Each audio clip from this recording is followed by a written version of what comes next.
ناظرین، حضرت صالح علیہ السلام قوم سمود کی طرف نبی بنا کر بھیجے گئے۔ آپ نے جب قوم سمود کو خدا تعالیٰ کا فرمان سنا کر ایمان کی دعوت دی تو اس سرکش قوم نے آپ سے یہ معجزہ طلب کیا کہ آپ اس پہاڑ کی چٹان سے ایک گابن اونٹنی نکالیے جو خوب فربہ اور ہر قسم کے عیوب و نقائص سے پاک ہو۔ چنانچہ آپ نے چٹان کی طرف اشارہ فرمایا تو وہ فوراً ہی پھٹ گئی اور اس میں سے ایک نہایت ہی خوبصورت، تندرست اور خوب بلند قامت اونٹنی نکل پڑی جو گابن تھی، اور نکل کر اس نے ایک بچہ بھی جنا، اور یہ اپنے بچے کے ساتھ میدانوں میں چرتی پھرتی رہتی تھی۔ اس بستی میں ایک ہی تالاب تھا جس میں پہاڑوں کے چشموں سے پانی گر کر جمع ہوتا تھا۔ آپ نے فرمایا کہ اے لوگو، دیکھو یہ معجزے کی اونٹنی ہے، ایک روز تمہارے تالاب کا سارا پانی یہ پی ڈالے گی اور ایک روز تم لوگ پینا۔ قوم نے اس کو مان لیا۔ پھر آپ نے قوم سمود کے سامنے یہ تقریر فرمائی کہ اے میری قوم، اللہ کو پوجو، اس کے سوا تمہارا کوئی معبود نہیں۔ بے شک تمہارے پاس تمہارے رب کی طرف سے روشن دلیل آئی ہے کہ اللہ کا ناکا ہے۔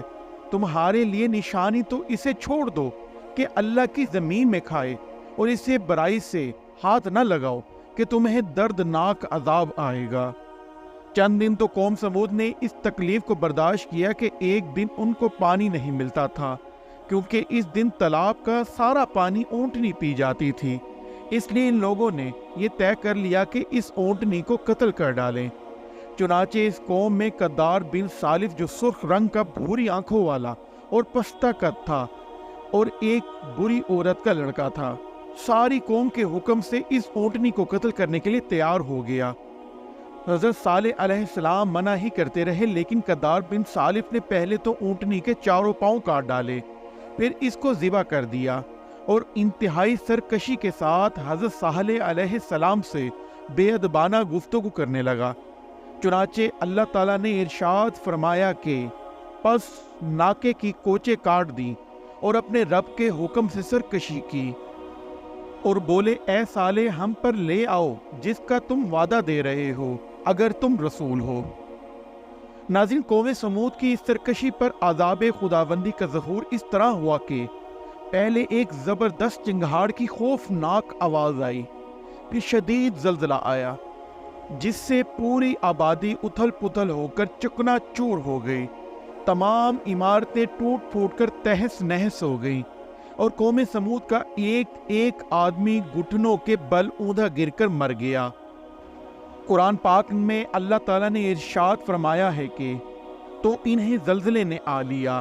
تو صبح کو اپنے گھروں میں اوندھے رہ گئے۔ حضرت صالح علیہ السلام نے جب دیکھا کہ پوری بستی زلزلوں کے جھٹکوں سے تباہ و ویران ہو کر اینٹ پتھروں کا ڈھیر بن گئی اور پوری قوم ہلاک ہو گئی، تو آپ کو بڑا صدمہ ہوا، اور آپ کو قوم سمود اور ان کی بستی کے ویرانوں سے اس قدر نفرت ہو گئی کہ آپ نے ان لوگوں کی طرف سے منہ پھیر لیا اور اس بستی کو چھوڑ کر دوسری جگہ تشریف لے گئے، اور چلتے وقت مردہ لاشوں سے یہ فرمایا اے میری قوم، بے شک میں نے تمہیں اپنے رب کی رسالت پہنچا دی اور تمہارا بھلا چاہا، مگر تم خیر خواہوں کے یعنی پسند کرنے والے ہی نہیں تھے۔ ناظرین، خلاصہ کلام یہ ہے کہ قوم سمود کی پوری بستی برباد و ویران ہو کر کھنڈر بن گئی، اور پوری قوم فنا کے گھاٹ اتر گئی کہ آج ان کی نسل کا کوئی انسان روئے زمین پر باقی نہیں رہا۔ اس ویڈیو سے یہ بھی سبق ملتا ہے کہ جب ایک نبی کی ایک اونٹنی کو قتل کر دینے والی قوم عذاب الہی کی تباہ کاریوں سے اس طرح فنا ہو گئی کہ ان کی نسل کا کوئی انسان بھی روئے زمین پر باقی نہیں رہا، تو جو قوم اپنی نبی کی آل اولاد کو قتل کر ڈالے گی، بھلا وہ عذاب الہی کے قہر سے کب اور کس طرح محفوظ رہ سکتی ہے؟ چنانچہ تاریخ شاہد ہے کہ کربلا میں اہل بیت نبوت کو شہید کرنے والے یزیدی، کوفیوں اور شامیوں کا یہی حشر ہوا کہ مختار بن عبید کے دور حکومت میں یزیدیوں کا بچہ بچہ قتل کر دیا گیا، اور ان کے گھروں کو تاخت و تاراج کر کے ان پر گدھوں کے ہل چلائے گئے، اور آج روئے زمین پر ان یزیدیوں کی نسل کا کوئی ایک بچہ بھی باقی نہیں رہا۔ اسی طرح روایت ہے کہ جب جنگ تبوک کے موقع پر سفر میں حضور اکرم صلی اللہ علیہ وآلہ وسلم قوم سمود کی بستیوں کے کھنڈرات کے پاس سے گزرے تو آپ نے فرمایا کہ خبردار، کوئی شخص اس گاؤں میں داخل نہ ہو اور نہ اس گاؤں کے کنویں کا کوئی شخص پانی پیے، اور تم لوگ اس عذاب کی جگہ سے خوف الہی میں ڈوب کر روتے ہوئے اور منہ ڈھانپتے ہوئے جلد سے جلد گزر جاؤ، کہیں ایسا نہ ہو کہ تم پر بھی عذاب اتر پڑے۔